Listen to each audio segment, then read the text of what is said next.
Collector office దగ్గర సైలెంట్లో పెట్టేస్తున్నారు. కార్లో ఉన్నప్పుడు ఇప్పుడు చూస్తున్నా సైలెంట్లో పెట్టేస్తున్నారు.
ఒక కలెక్టర్గా ఉన్నటువంటి వ్యక్తి, ఒక ఐఏఎస్ చదివినటువంటి వ్యక్తి తెలుగుదేశం పార్టీ నాయకులుగా కాదు కార్యకర్తలకు కూడా IAS అంటూ పరిపాలనని దిగజారుస్తున్నారు. తెలుగుదేశం పార్టీ కార్యకర్తలాగా పనిచేస్తున్నాడు. ఖద్దరు చొక్కా కాదు, కాకి చొక్కా కాదు, కనీసం పచ్చ చొక్కా, పసుపు చొక్కా వేసుకున్న వ్యక్తిలాగా వ్యవహరిస్తున్నాడు. ఎన్టీఆర్ ట్రస్ట్ భవన్ కార్యదర్శిగా పనిచేస్తున్నాడు. ఈరోజు చంద్రబాబు నాయుడు గారు కుమారుడు లోకేష్ బాబుకి బినామీగా వ్యవహరిస్తున్నాడు. ఒక కలెక్టర్ ఇలా ఉండొచ్చా? ఒక పార్టీ ఉమ్ము కాస్తూ, ఒక పార్టీని ప్రొటెక్ట్ చేస్తూ, ఒక పార్టీని రక్షించడానికి పరితపిస్తూ ఈరోజు తెలుగుదేశం పార్టీ కోసం ఇంతగా శ్రమిస్తున్నారంటే నిజంగా తెలుగుదేశం పార్టీలో ఉన్నటువంటి నాయకులు కూడా, ప్రజాప్రతినిధులు కూడా కలెక్టర్ శ్రమిస్తున్నంతగా తెలుగుదేశం పార్టీ కోసం వాళ్ళు కూడా శ్రమించడం లేదు. ఎందుకు ఇలా పార్టీని కాపాడుకుంటున్నావు, గుమ్ము కాస్తున్నావు? ఒక ఉన్నత చదువు చదివినటువంటి మీరు ఇంత స్థాయికి దిగజారిపోతారా? ఇది బాధాకరం. ఇది IAS వ్యవస్థకే మచ్చ. నిజంగా ఇంతవరకు చిత్తూరు జిల్లా చరిత్రలో ఒక పార్టీకి ఏజెంట్ లాగా వ్యవహరిస్తున్నటువంటి కలెక్టర్ని ఇంతవరకు మేము చూడలేదు. ఈరోజు నిజంగా బాధేస్తుంది. కలెక్టర్ గారు చంద్రబాబు నాయుడు గారి బినామీ ఆస్తులను, బ్లాక్ మనీలను వైట్ మనీగా మార్చడానికి 17 రోజులు అజ్ఞాతంలోకి వెళ్ళిపోయాడు. 17 రోజులు అజ్ఞాతంలోకి వెళ్ళిపోయి లోకేష్ బాబు గారి, చంద్రబాబు నాయుడు గారి బినామీ ఆస్తులను, బ్లాక్ మనీలను వైట్ మనీగా మార్చే కార్యక్రమంలో నిమగ్నం అయిపోయాడు. ఈ స్థాయికి ఒక కలెక్టర్ దిగజారుతాడా? ఎందుకు వెళ్ళిపోయినా 17 రోజులు కనపడకుండా? ఖచ్చితంగా తెలుసు అందరికి కూడా, నువ్వు కేవలం చంద్రబాబు నాయుడు గారి ఆస్తుల్ని ఎక్కడో దాపెట్టడానికో, బయటగా మార్చడానికో, పరిశ్రమలో ఏదో ఒక రకంగా చేయడానికి నువ్వు వెళ్ళిపోయినావు. 17 రోజులు నిజంగా జిల్లాని గాలికి వదిలేసినావు. ఇది బాధాకరం. ఇక్కడితో ఆగుతున్నాడంటే కలెక్టర్ గారు నిజంగా జిల్లా అధికారులను వేధించుకు తింటున్నాడు, అర్ధరాత్రి పాలన చేస్తున్నాడు. నిజంగా కూడా ఏ జిల్లా అధికారి కూడా సంతృప్తికరంగా లేడు, ఏ ప్రజాప్రతినిధులు సంతృప్తికరంగా లేడు, ఏ అధికారి సంతృప్తికరంగా లేడు, ప్రజలు సంతృప్తికరంగా లేరు.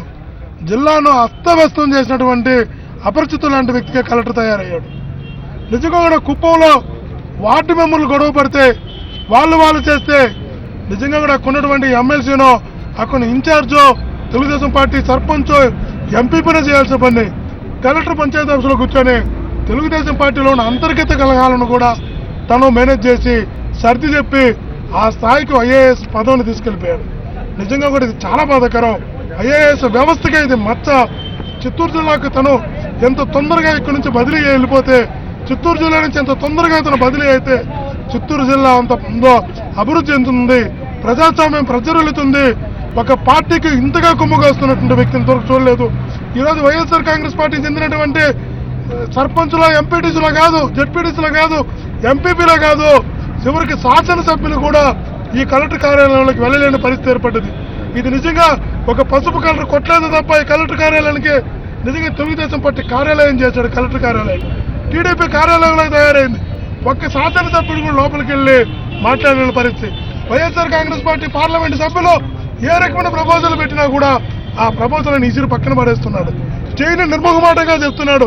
ఇంతగా ఒక పార్టీని వెంటాడుతూ ఒక పార్టీని వేధిస్తూ వైఎస్ఆర్ కాంగ్రెస్ పార్టీ ఈ జిల్లాలో లేకుండా చేయాలని పరితపిస్తూ తెలుగుదేశం పార్టీకి ఒక సైనికుల్లాగా, ఒక నిజంగా చెప్పాలంటే తెలుగుదేశం పార్టీకి నిజంగా ఒక కార్యకర్తలాగా పనిచేస్తున్నటువంటి కలెక్టర్ ఈ జిల్లా నుంచి బదిలీ కాకపోతే ప్రజాస్వామ్యం నాశనం అవుతుంది, ఆ ప్రజాస్వామ్య పాలన జరుగుతుంది.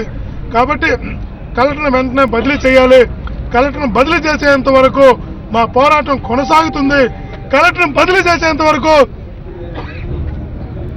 ఆయన అధ్యక్షత వహించే ఏ సమావేశానికి కూడా శాసనసభ్యుడికి నేను హాజరు కాను అని ఈ సందర్భంగా నేను నిజంగా కూడా తెలియజేస్తున్నా. ఆయన అధ్యక్షత వహించినటువంటి ఏ రకమైన సమావేశానికి కూడా ఆయన బదిలీ అయ్యేంత వరకు ఏ సమావేశానికి కూడా నేను హాజరు కాను కూడా అని చెప్పి తెలియజేస్తూ, ఆ ప్రజాస్వామ్యం ఈ జిల్లాలో ఉండాలంటే, అన్ని పార్టీలకి జిల్లాలో ప్రాధాన్యత ఉండాలంటే, ప్రజాప్రతినిధులకు విలువ ఉండాలి అంటే, ఈ జిల్లాలో అభివృద్ధి జరగాలి అంటే కలెక్టర్ వెంటనే బదిలీ చేయాలి ని ప్రభుత్వాన్ని డిమాండ్ చేస్తూ ఈరోజు నిరసన ఈ ధర్నా చేస్తున్నాం. మేము ఇక్కడ ప్రస్తుత జిల్లా కలెక్టరు వ్యవహరిస్తున్న తీరు చాలా బాధాకరంగా ఉంది. ఒక ప్రజాప్రతినిధులకు, ఎమ్మెల్యేలకు, ఎంపీలకు మాట్లాడే అవకాశం ఇవ్వని కలెక్టర్ మొట్టమొదటగా మేము ఈ 40 ఏళ్ల సర్వీసులలో కూడా చూస్తున్నామనేసి కూడా తెలియజేస్తున్నాం. కలెక్టర్లు ఒకటి అడుగుతున్నాం, ప్రజాప్రతినిధులకే మీరు మాట్లాడే అవకాశం ఇవ్వకపోతే ప్రజా సమస్యల్ని, పేద ప్రజల్ని ఎలా మీరు సమస్యల్ని పరిష్కరిస్తారో ఒక్కసారి చెప్పాలనేసి కూడా మేము వైఎస్ఆర్సీపీ పార్టీ తరఫున డిమాండ్ చేస్తున్నాం. గత కలెక్టర్ వచ్చిన 1.5 సంవత్సరాల కాలంలో, 2 సంవత్సరాల కాలంలో కూడా ఎన్ని సమస్యలు పరిష్కరించాడో, జిల్లా సమస్యల్ని, వికలాంగులు, పెన్షన్లు, రేషన్ కార్డులు, చాలా బాధా కార్యక్రమాలు బాధలు పడుతున్నారు. మేము గత 5 నెలలుగా మా రాష్ట్ర అధ్యక్షులు జగన్మోహన్ రెడ్డి గారి పిలుపు మేరకు గడప గడపకు వైఎస్ఆర్ పార్టీ కార్యక్రమం చేపడుతున్నాం. ప్రజల్లో చాలా బాధలు పడుతున్నారు.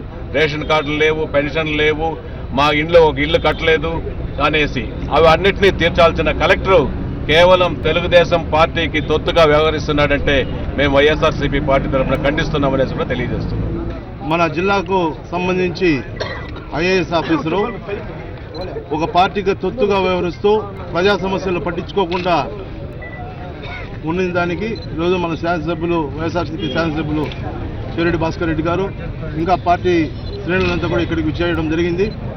చాలా బాధాకరం. ఇదివరకే ఎమ్మెల్యే గారు చెప్పినట్లు ఒక శాసనసభ్యులకే గౌరవం లేకుండా ఉంటే ఒక ఐఏఎస్ ఆఫీసర్ దగ్గర సామాన్య ప్రజలకు ఏ రకంగా న్యాయం చేస్తారని కూడా జిల్లా అంతా కూడా చర్చనీయాంశం జరుగుతూ ఉంది.